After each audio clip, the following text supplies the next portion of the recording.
Bonjour, je vais vous parler de la marche au Systema. C'est quelque chose qu'on fait beaucoup au Systema et dans notre vie de tous les jours. J'espère, vous devrez essayer en tout cas. Pour ceux qui peuvent aller se promener, ça sera une bonne opportunité de travailler un peu ce que je vais vous montrer aujourd'hui. Pour ceux qui sont vraiment confinés complètement chez eux, c'est plus difficile dans un espace restreint, mais ça peut quand même se faire. Donc, pour commencer, je propose qu'on marche un peu comme on a l'habitude de marcher. Déjà, quand on pense à ce qu'on fait, c'est très difficile d'être naturel. Donc ça, c'est un exercice en soi. Je vais essayer, moi, de marcher un petit peu comme je marcherais si je ne pensais pas au système.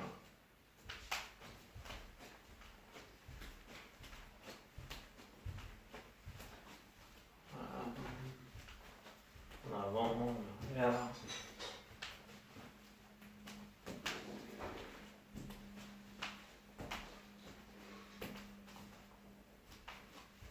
Vous voyez, beaucoup de personnes, surtout en Europe, marchent comme je viens de marcher. En particulier, si je le ralentis, c'est comme si je lance le pied vers l'avant, j'atterris avec le talon, puis ça pose, le genou la jambe est tendue. De nouveau, je lance, le talon tombe et je pose. Alors, est-ce que c'est une bonne manière de marcher? Au système, on dirait que non. D'une certaine manière, juste le fait d'être naturel, c'est très bien. Mais parce que je suis d'une certaine manière détendu, en tout cas psychologiquement. Excusez-moi, j'arrive, je ferme juste cette porte. Alors, psychologiquement, quand je marche comme ça, j'ai une sorte de détente, parce que je me sens dans mon état normal, dans ma zone de confort. Mais comme on sait au système A, être dans sa zone de confort, c'est pas forcément ce qu'il y a de mieux. Pourtant, même quand vous allez marcher de la manière que je vais vous montrer, il ne faut pas non plus que ça devienne obsessif et que vous perdiez la détente et le côté naturel. Donc c'est ça qui est difficile. Comme d'habitude, je vous montre l'exercice décortiqué et quand vous allez l'essayer pour les premières fois, ça ne sera surtout pas naturel. Mais il faudra trouver un entre-deux. Donc, si naturellement on a tendance à lancer la jambe vers l'avant, poser le talon et atterrir, c'est quoi la différence au système 1? Certaines méthodes diront qu'il faudra lever le genou, poser l'avant du pied et ensuite le talon. Donc marcher comme ça. Un peu comme si on marchait sur la pointe des pieds. D'accord? Alors ça c'est pas mal. Le seul truc c'est que vous verrez tout simplement si vous vous mettez sur la pointe des pieds que ça va vous fatiguer. Ça va vous créer plus de tension. Ça c'est une chose. L'autre chose, c'est que le point d'appui, comme il est plus petit, si on est sur la pointe des pieds, ça fait qu'on a moins d'équilibre. Donc la position la plus confortable pour marcher, c'est celle qui ressemble le plus à celle qui est le plus confortable debout. C'est-à-dire les pieds plats, le poids distribué autour de la plante du pied, de manière égale sur les deux, les genoux légèrement fléchis, les hanches sont libres, les épaules sont libres, la tête est libre. Donc, la marche au système A aura plus un air comme ceci. Et d'ailleurs, ça ressemble un peu à une marche militaire, sauf que c'est une version plus douce, moins tendue, moins de tension. Donc je vais vous donner quelques idées pour essayer ça. Premièrement, c'est très important de sentir, quand on lève le pied, que dès le moment que le pied se lève, la cheville est détendue. Et quand elle pose, la cheville se tend juste assez pour créer l'alignement. Et ça ressemble aux frappes de système 1, n'est-ce pas? La main est détendue. Au moment de l'impact, le poignet est aligné, donc tendu pour créer un alignement. Le reste est détendu, les doigts même sont détendus. Et dès que le point est fini, de nouveau, on est libre. Donc, c'est cette idée, quand on marche, vous voyez, je lève, je vérifie que c'est détendu, je pose. Je lève, je vérifie que c'est détendu, je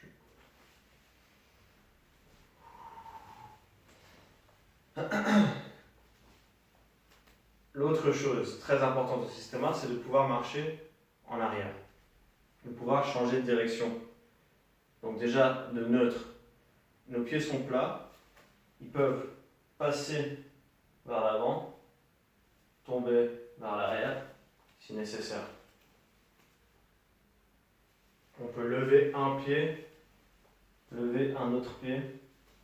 Donc là, on a quelques formes de déplacement que vous pouvez essayer aussi. Un pied qui va derrière, l'autre qui suit.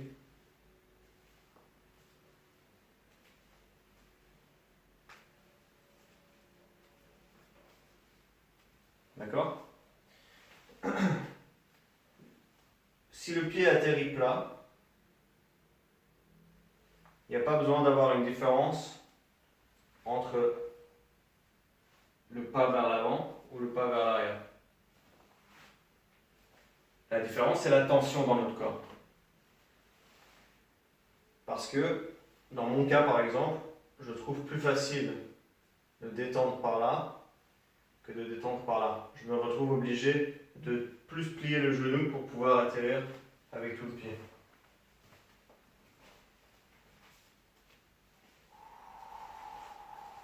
Plus bouger les hanches, ce qui n'est pas mauvais en soi, c'est même très bien. Quand on bouge les hanches, on commence à avoir la vague dans le corps. C'est plus ergonomique et on peut aussi utiliser cette vague pour faire d'autres mouvements. Donc là, on était au niveau des pieds, des genoux et un peu les hanches. Vous voyez? Entraînez-vous déjà à vous déplacer dans les différentes directions.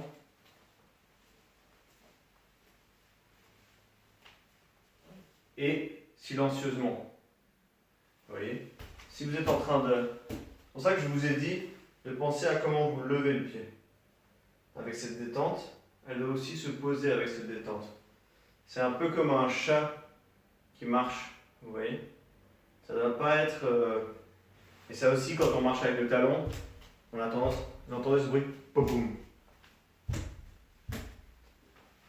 Alors que là, vous voyez, même si je vais plus vite, c'est pas beaucoup de bruit. Moins vous faites de bruit, plus c'est contrôlé. Les épaules et le visage devraient être libres et alignés. Vous voyez? Comme si le bas du corps fait une chose, le haut du corps en fait un autre. Les bras sont libres. Libres pour frapper. Libres pour se gratter. Pour avoir une arme. D'accord? Bien sûr, c'est important que vous sentiez cette aise, cet alignement, cette capacité à changer de sens, de marcher vers l'arrière, vers l'avant, de tourner. D'être confortable avec ça avant que je vous rajoute d'autres contraintes telles que la respiration. Parce que j'aimerais vous faire une vidéo à propos des pas avec la respiration.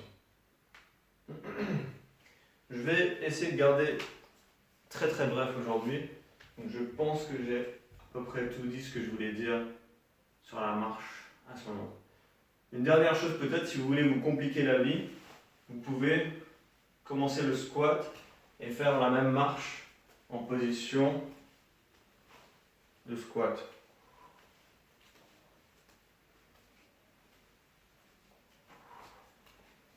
plus ou moins. Essayez de voir jusqu'où vous arrivez. Le fait de devoir poser le pied à plat, ça m'oblige à avoir les hanches très très détendues. C'est un super exercice. Une dernière chose. D'où vient le mouvement? Est-ce que c'est le pied qui lève et le reste suit? Est-ce que c'est les genoux qui lèvent comme une marionnette qui tire les genoux? Est-ce que c'est la hanche qui soulève? Ou est-ce que c'est encore autre chose? La main, par exemple, la tête? À vous d'explorer. Je crois que je vous ai donné plus qu'assez d'éléments pour pouvoir explorer ça. Essayez d'avoir cet alignement, ces pieds qui tombent de cette manière, qui atterrissent au sol plat mais contrôlé et détendu, sans non plus complètement gâcher votre expérience. Vous faites une promenade, vous devez quand même pouvoir vous sentir détendu, vous sentir normal, et ne pas avoir l'air complètement bizarre aussi pour les passants, les policiers, etc. Si vous marchez trop comme ça, vous voyez, on va sentir qu'il y a quelque chose.